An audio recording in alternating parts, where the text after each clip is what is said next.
সারা জীবনের জন্য মানুষ চাই, দু একদিনের জন্য নয়। সারা জীবনের হলে আমি তাকে অনেক অনেক ভালোবাসবো। আমি একজন এতিম অসহায় একজন মানুষ। না, যৌতুকে বিয়ে করবে আমি তাকেই। আমার নাম আনিকা, আমি খুলনা বাগেরহাট থেকে এসেছি। আনিকা খুলনা বাগেরহাট থেকে এসেছেন। জি। আনিকা আপনার বয়স কত? 19 বছর। 19 বছর। 19 বছরের ইয়াং একটি মেয়ে। কি করছেন, কিসে পড়ছেন? পড়াশোনা করতাম, এসএসসি পাস করছি 2022 সালে। তারপর পড়তে পারিনি, আমার বাবা মারা গেছে। বাবা মারা গিয়েছেন। বাবা কিভাবে মারা গিয়েছিলেন আনিকা? এমনি অসুস্থ ছিল, স্ট্রোক করে মারা গেছে। আচ্ছা, এখন পরিবারে কে কে আছেন? পরিবারের সৎ মা আছে, ছোট বোন আছে, নানু আছে। সৎ মা, ছোট বোন আর আপনি। আচ্ছা, আপনার সৎ মা কি অত্যাচার বা ডিস্টার্ব করে?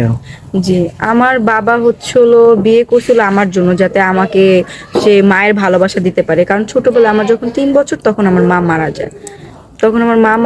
যার কারণে আমার বাবা আমার সুখের জন্য সে আরেকটা বিয়ে করে। কিন্তু আমার সৎ মা আসলে আমাকে ভালো থাকতে দেয়নি।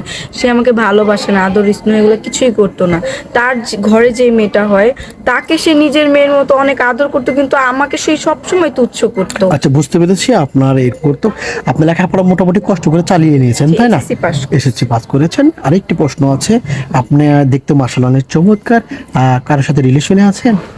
না, সিঙ্গেল আছেন। কেন রিলেশন করা হয় নাই? কারণ আমি তো হচ্ছিল সবসময় ঘরের কাজকর্ম করতাম। স্কুলে যে যাইতাম, আমার আম্মু আর কি অনেক করতো, পড়াশোনায় কখনো সায় দিত না, বলতো। তারপরে দৌড়াদৌড়ি করে তাড়াতাড়ি চলে আসতাম। আমি সবসময় মানে তাড়া করে থাকতাম, কখন বাসায় যাব, বাসায় গিয়ে কাজ কাম শেষ করবো। তো এইগুলোর মধ্যে দিয়ে আমার আর ওইগুলোর চিন্তা ভাবনা চিন্তা না, বুর্গা পরে স্কুলে যাওয়া আসা হতো নাকি নাকি এমনিতেই?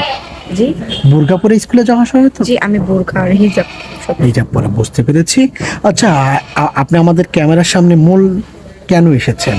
ক্যামেরার সামনে আসার একটাই কারণ, এখন যেহেতু আমার বাবা নাই, আমার আপন বলতে কেউ নাই, আর আমার সৎ মা আমার ভবিষ্যতের জন্য কিছুই করবে না। তো আমার নিজেরটা আমার নিজেই বুঝতে হবে। তো আমি আপনাদের ব্যাপারে অনেক শুনেছি যে আপনাদের মাধ্যমে আপনারা ভবিষ্যতের ব্যবস্থা করে দেন, বিয়ে করায় দেন। তো এই আর কি। মূলত এই জন্য এসেছেন।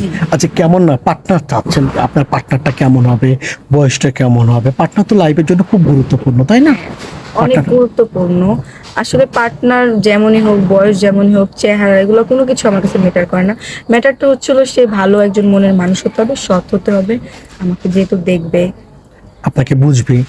আর বয়সটা ইম্পর্টেন্ট না। না। বয়স যদি 35 40 হলেও ইম্পর্টেন্ট না। না। কোন ইম্পর্টেন্ট? বুঝতে পারছি। আনিকা বাগেরহাটের মেয়ে। অনেকে আপনার সাথে যোগাযোগ করতে চাইবেন, কিভাবে যোগাযোগ করবেন? আপনাদের সাথে যোগাযোগ করলে আমাকে পাবে। আমাদের সাথে? কেন আমাদের সাথে আপনার সাথে যোগাযোগ করতে পারবে না?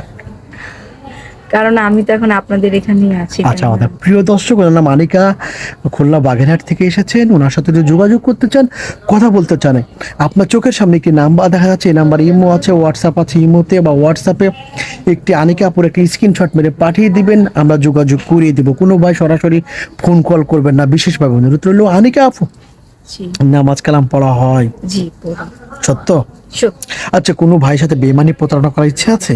না না না, এগুলো কত ইচ্ছা নাই। কারণ এখন দেখেন, আমি তার সাথে কথাবার্তা বললাম, আমার ভরণ পোষণের দায়িত্ব সে নিল, পরে দিয়ে টাকা পয়সা নিয়ে তার সাথে কথাবার্তা না বলা আমি কি করব বলেন? আমার তো একজন মানুষ দরকার যে আমার দায়িত্ব নেবে, আমাকে দেখবে, সারা জীবনের একটা ব্যবস্থা আর কি দরকার, যেটা হচ্ছে কথা।